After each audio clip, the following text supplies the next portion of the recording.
Without question, Aaron Gordon came into the league as one of the most explosive athletes in the NBA, full of more promise than skill.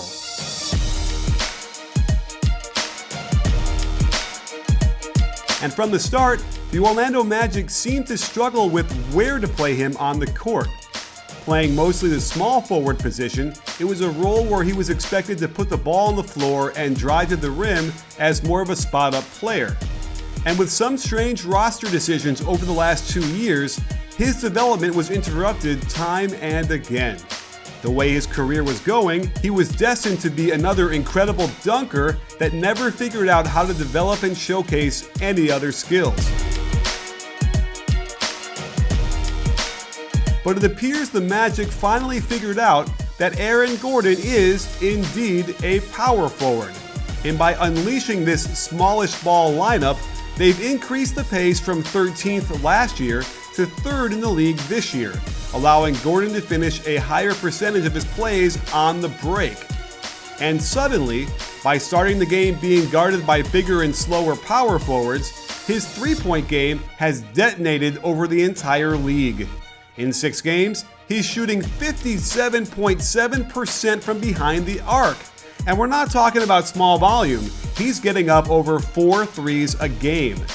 This surge in shooting and scoring from Gordon has directly led to a surprisingly hot start by the Magic, who are now tied atop the Eastern Conference with a 6-2 record. So let's look at his newfound wetness to see how he's become so efficient this year and if it's something even remotely sustainable. Right off the bat, the first thing I noticed was that he's hopping into a lot more of his shots, giving him great balance and rhythm to his shot. Compare this to last year, where he used the 1-2, and while he takes his time, it's not the best thing for shooting with rhythm, and his percentage clearly reflected that. From the left corner, it feels as though he's slightly adjusted his release, so it's coming just before the apex of his jump, in contrast to last year, where he'd hang for a fraction longer, releasing it almost on the way down.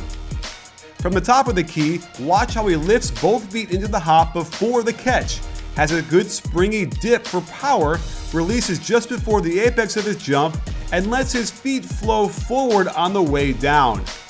Now, watch last year's release, with a much slower dip, less rhythm, and no sway of his feet forward, too much tension in his shoulders. While we may all be wondering whether Aaron Gordon and the Magic can continue playing this way, there shouldn't be any wondering about what app you need to buy tickets from SeatGeek. If you download their app now, you'll have a simple way to find tickets to any sporting or concert event, so you'll be able to see how Gordon has been avoiding shooting from the right wing and nailing jumpers from everywhere else. SeatGeek saves you time and money by searching multiple ticket sites to compare prices and grade them to let you know you're getting an awesome deal. Not only do you get to see your favorite stars like Gordon, you can save $20 off your first purchase if you use my code BBall. So what are you waiting for? Download SeatGeek, find your event, double tap to purchase, save $20 with my code BBall, and get in the game. Now let's compare last year to this year side by side. On this shot, you can see a high release point. With better energy transfer from his legs, the power lost by raising the release point doesn't affect the distance of the shot. And with this newfound stroke, he's simply taking more with confidence, even off the dribble. Notice how he's lower much earlier. Last year's shot, after planting the right foot, he'd then lower his body before jumping. Now, he's only going upward into his jump once that right foot plants. This means a quicker shot, more rhythm, and more efficient use of his powerful legs.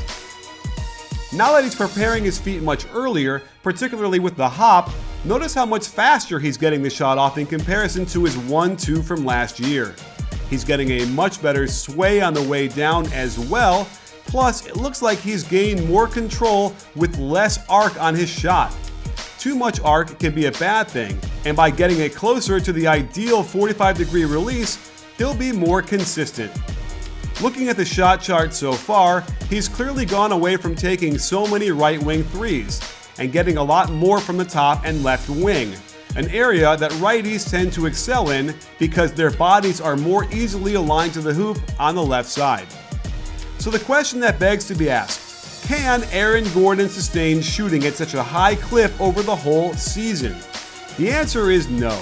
Defenses will begin to contest more of these shots, and that should make his percentage go down, but stretching the defense should open up more for his drives and for his teammates.